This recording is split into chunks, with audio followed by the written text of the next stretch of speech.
Teddy boys are men who love the idea and teachings of American President Teddy Roosevelt.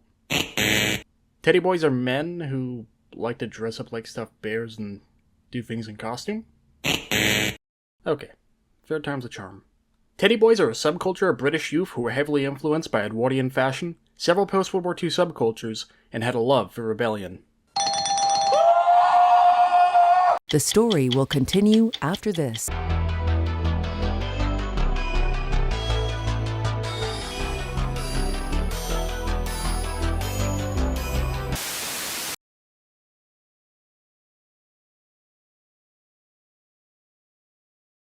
That's right, to celebrate American Independence Day, we're wading across the pond, covering a British subculture inspired in part by American culture. That works, right? The Teddy Boys, or Teds for short, were a subculture of British youths that originated in the late 40s to early 50s before fading away around the 60s to 70s, depending on who you ask. Known more for their taste in fashion and general hooliganistic affairs later in the decade, the Teds would place themselves in a particular niche for British culture. That being a subculture scholars dubbed the first truly modern youth subculture within the nation, as well as later influencing a lot of working class youths a decade later.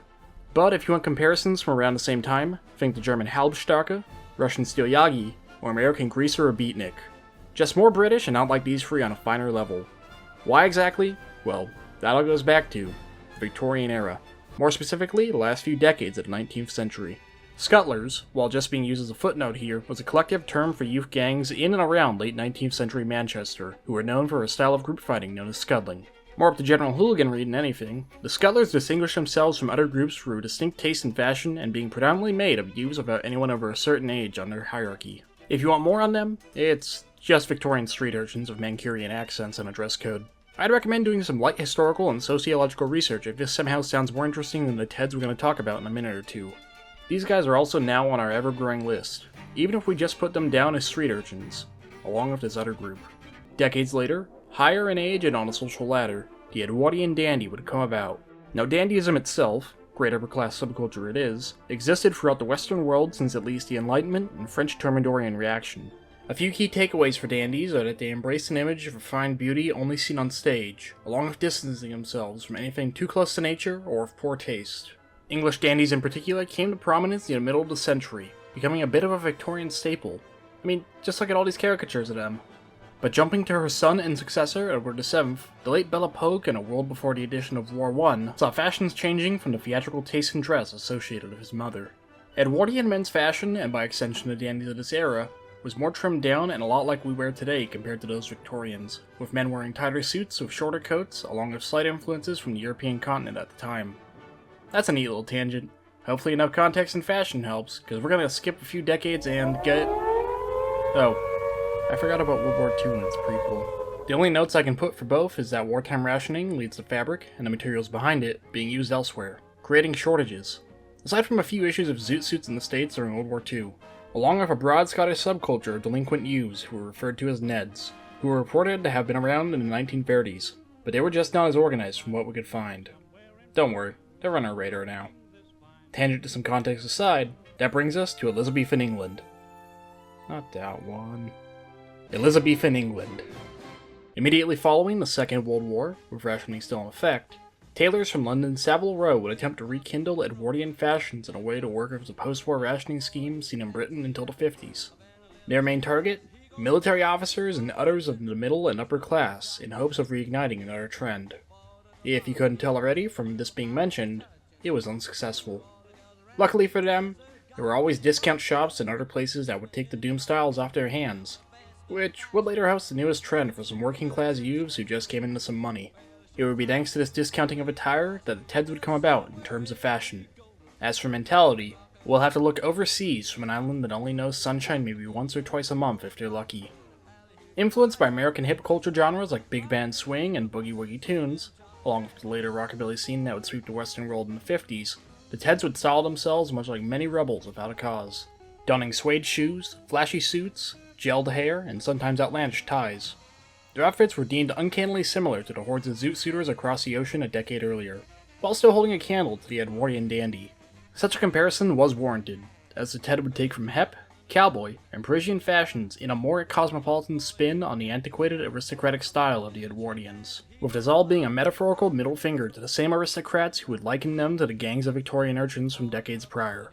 Where Ted groups differentiated themselves from each other was usually in a particular choice of one item of clothing, a different style of tie here, different cuffs or suit lengths there, all to denote their particular group. It's proposed in the historic cultural psyche that the Ted style started in one of the many London neighborhoods, in the same slums that were bulldozed in the Blitz and rebuilt much like post-war cities the continent over. But such a movement would be nationwide, even in its early days.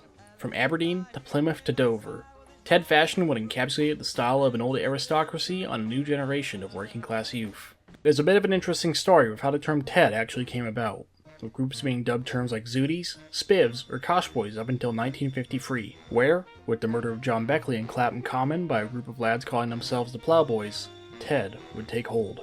News media lashed onto the trial, then the perpetrators, and eventually the delinquent subculture they came from, calling them Edwardian in style before shortening it to Teddy, birthing the term.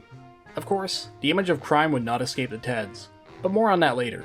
Before we get too far from the history of these lads to talk about gangs and stuff, we'll just throw a simplified overview of the Ted from between 1953 and 58.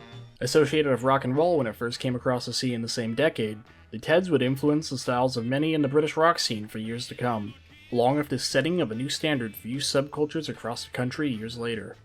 That being one of embracing the idea of youthful rebellion, with one quote from 1956 saying, "They're always saying they worked for the younger generation to have better times than they had in their young days. Well, we've got the better time, and they've got the needle because we're happy," which would pose the Ted as this birth of a new way of life for the working class post-war. Media at the time, both before and following that murder in South London, would depict the Teddy Boy as a delinquent, such as 1953's Kosh Boy, which depicts a member of a gang of petty criminals in Ted fashions as the main character. A handful of films in the 60s would give the subculture more criminal notations, but it would be a foreign one that helped cement the delinquent image of the Ted. In 1956, the American film Blackboard Jungle would show in the UK. While it did not depict the Teds in any way, its use of rock music and a cast of antisocial students would enamor the crowds of Teddy boys who watched it to start small-scale riots, destroying theaters and raining havoc on anything in their path. Whether this is because of the similarities between the students and the Teds riling them up, vengeance for the film industry stealing rock culture from under them, or just British people being British and destroying stuff whenever they hear an American accent, is all up for interpretation. All that could be said was there existed a cycle of Teds imitating media, which in turn imitated and caricatured those very Teds. So let's jump back on over to what the media saw them as. These gangs, or outfits if you want to sound cool, were just groups of young men who walked the streets of whatever city they were in, window shopping and living life as a visible example of a new youth in their flashy suits and styled hair. There would be fights, some riots like in 56, all serving as a sign of rebellion against the prim and proper, stiff upper lip mentality all good Britons were to be prescribed. For violence, to the working class Ted, was more about rebellion, about the chaos that could be sown, not about its outcome. In this teenage wasteland of post-war Britain, fighting was a better escape from it all than the materialistic consumerism of the higher classes, what those who detested them called a symptom of post-war moral decay.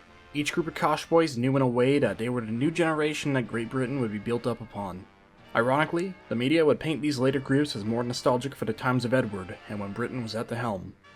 While with these young men, the image of a demon would be branded onto them forever.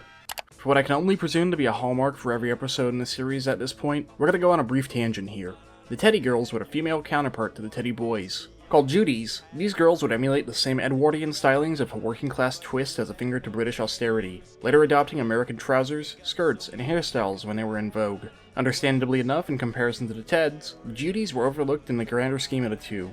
Aside from photographs and some writings and picture posts by director Ken Russell, history would look more towards the demonized Teds for their kicks. So much like the Incroyable to the French Merveilleux, we'll be doing a video on them later down the line if they can get us further than a footnotes video. With the Ted of the later 50s, we would see a more delinquent image painted by the impromptu scuttling between gangs, the rebellious nature, and working class demeanor, which all could be seen as threats to a new peace in an empire that was seeing cracks begin to form elsewhere. With the British Empire heading for its twilight years, the Teds would be presented as a scapegoat for all that was wrong with Britain. That's why they were demonized, for they didn't appear to hold the same standards that got the nation from the Magna Carta to the Berlin Declaration. But that was about to change, for the demons would be unleashed against a fictitious enemy. Following the arrival of many West Indians into the major city centers earlier in the decade, tension would brew between these immigrants and the working class of whom they shared neighborhoods. In 1958, two riots, St. Anne's, Nottingham, and London's Notting Hill days later, would both be spurred on by anti-immigrant sentiment until conflict erupted. For Nottingham, who started it was unclear, but in the case of Notting Hill, it was started by a group of Teds, egged on by a hatred of something not entirely the same as them in thoughts that would lead to claims of rivers of blood a decade later. What could be said, after weeks of violent knife fights, threats, and police action, was that irreparable damage was done to the already poor image of the Ted in the court of public opinion. By the 60s, the Kosh boy would fall out of popularity at the working class to other cultures like mods, rockers, and punks. There would be a few Ted revivals in the 70s and decades after, but they would be covered by the countless others who rose to take their place. Unlike their short reign as the indisputable British youth culture, their influence would live on for years to come. Fashion-wise, Ted stylings of tailored suits, suede creepers, and greased hair would bleed into the fashion of British rock due to its youthful and rebellious associations. Up until the 70s, the Ted style would be emulated in one way or another, but their impact would go further than that, with groups like the Mods, Chavs, and anyone that followed taking note of what all the Teds wore or did, even influencing the Droogs and A Clockwork Orange. Each new group changing aspects of it to fit the times, much like a tailored suit. While later Ted revivals would be attempted to quash bastardizations of their styles, the Teds would be looked upon like the American greaser in the eyes of history. Such rebels without a cause would be the influence to other outsiders and marginalized working class youths. But who exactly were the boys behind it all? The Teds, working class youths in an economic boom. As noted by Robert Cross in the late 90s, they were the lower working class, a term he refers to being the submerged temp from a paper years prior, the lower rungs of a class ladder they could not escape. So, they did the only next best thing they could do. In a way, they began to style themselves like the rich eons above them in wealth and status, just in a more mocking tone. These lads would save up for weeks, if not months, to buy well-tailored suits and matching accessories to proud their neighborhoods in their free time as a way to say they were there. The Ted was working class youth, inescapably dealt that hand even before the first German bombs fell in London, and they would embrace such a status in a form of rebellion. So were they criminals? Well, my opinion of the Teddy boys, they're all right. They're not so bad as they're painted. But don't believe in all the press talk you read about. It's a build-up for the papers. Well, Ted culture expressed the self of each one through the excitement brought on by delinquent behavior. To them, it was not scuttling or the later small-scale film riots. Rather, a more artful act of rebellion dressed in the same styles of the upper crust who condemned their families to slums. The Ted wasn't a criminal for the most part. Again, they were violent, as a lot of teenage subcultures are, and were only spurred on by pre-existing fervor in their rioting. They would say no to such an accusation. Greater British society, however, would say yes. Teddy boys, I don't like them at all. I don't like their style of dress. It's just to prove what they are, and they're very ignorant. Junior gangsters, she calls them. But some surely just like to look tough, not act tough. The antisocial behavior of fighting, along with Ted gangs on the prowl, would paint them as petty criminals like Burgess's Droogs. They would be demonized in paper and on film through the 60s, more in an attempt by adult society to justify their own actions against them, because the Teds were the problem with Britain, and nothing else. But this wasn't the case. Rather, they were a product of these same conditions, not a cause. So why exactly did the Teds do this? The formation thing. Not ruining Britain like whatever group is doing so in the run-up to this week's election. Simply just to retread, they were working class youths in an economic boom and a rebuilding nation. The Teds came about in both an age of austerity and one of new economic growth. Two things which contrast each other in principle. The Teds can be described as the first teenage subculture in Britain to construct new identities for themselves in order to compensate for their socio-economic marginalization. So you have these teenagers who are now seeing more money in a year than their parents ever could at their age. This new income, tacked on to new ways to spend it, will lead many to the designer suits that Savile Row had forsaken after attempting to reintroduce them to the middle and upper echelons post-war. If you ask him why he wears Edwardian clothes, he says, well, it's definitely smarter. It definitely attracts the birds. I mean, when you put it on, it kind of gives you a superior feeling, a confidence, like. And people look at you. About this acting tough. I mean, it's no good creeping down the road, door to door, all meek and humble, because the fellas are just going to say, well, look at that punk, let's have him.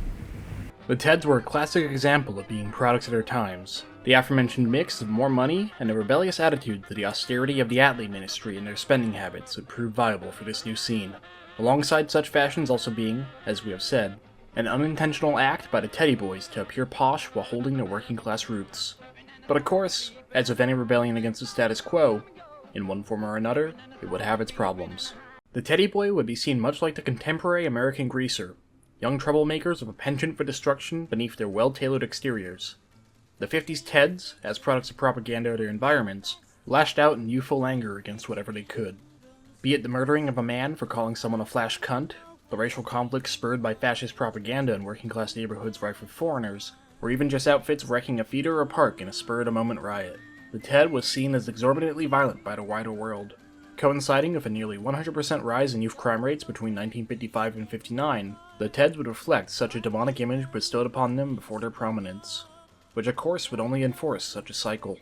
For while such claims of crime would be true, they would only be because of continuous reinforcement of that stereotype thanks to media. Films such as 1953's Costboy and a slew of works in the 60s would paint the Teds as either daft hooligans or comical villains.